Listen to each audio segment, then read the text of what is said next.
Lecture number 4. We are continuing the same campaigns of the Hazrat Abu Bakr. Battle of Walaja, Battle of Ulis, and the campaign at the Hira and the Western Iraq campaign. These all campaigns now linked with each other.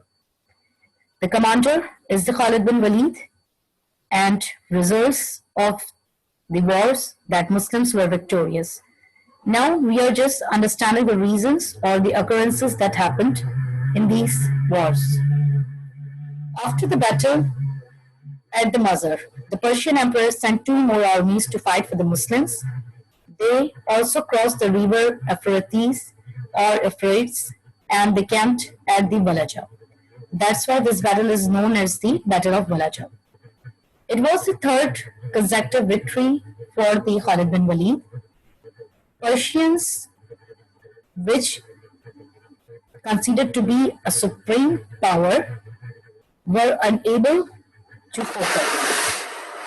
Similarly, after the battle at the Walaja, the Persians joined forces with the Christian Arabs, and they now spot at Ulis, which is 10 miles away from the Walaja. Muslim forces under the Khalid bin Walid moved towards them, and now the Persian resistance broke down. 10th campaign is the campaign of the Hira. It is particularly was done by the commander of the Hira, but he actually fled with his forces to Madain. Now, the whole of the central Iraq came under the rule of the Muslims, and Khalid bin Walid advanced into the Iraq. Western Iraq, 11th campaign. Amber is particularly a commercial point which is protected by walls and moat. Moat is basically is known as a type of a kai. Muslims were victorious again. Now, how they achieved the success? Khalid selected particularly a point where the moat was the narrowest. What he did? He killed the weakest camels of the army and he dumped the carcasses into the moat so they can make a bridge or type of a pile of carcasses in order to cross this moat. The governor surrendered and the Persians army and the soldiers' families who were in the fort, they also evacuated the fort and thereafter Muslims occupied the town of the Amber. Battle of Anathema is the 12th campaign. It is also a large fortified town. Enemies again surrendered here and Muslims won the battle. Now Khalid bin Walid moved towards the Syria, but the orders were raised by the Abu Bakr himself. Now from this point, Hazrat Abu Bakr called for the jihad on the Syrian front because a number of attacks were from the side of the Persian and the Byzantine. Like these areas were actually a danger point for the Muslims to live in the Arabian Peninsula.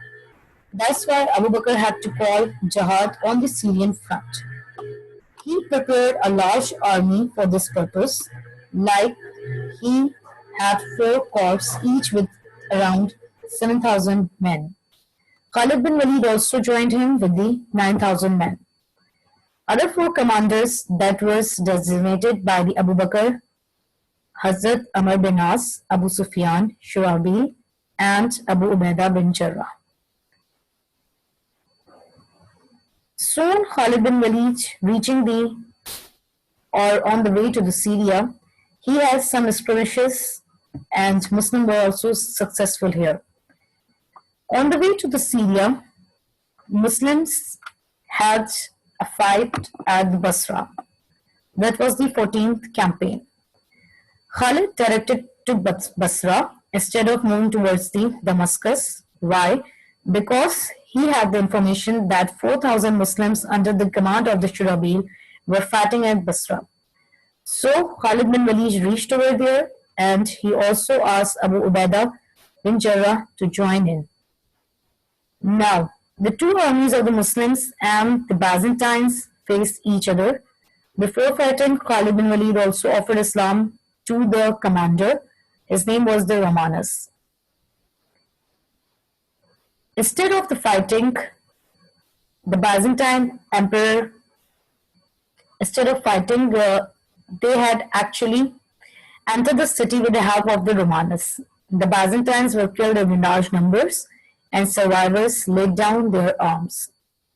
This way, we have covered the 14 campaign, in which the most important was this campaign, like Muslims' victory in this Syria. Battle of Ajnadain.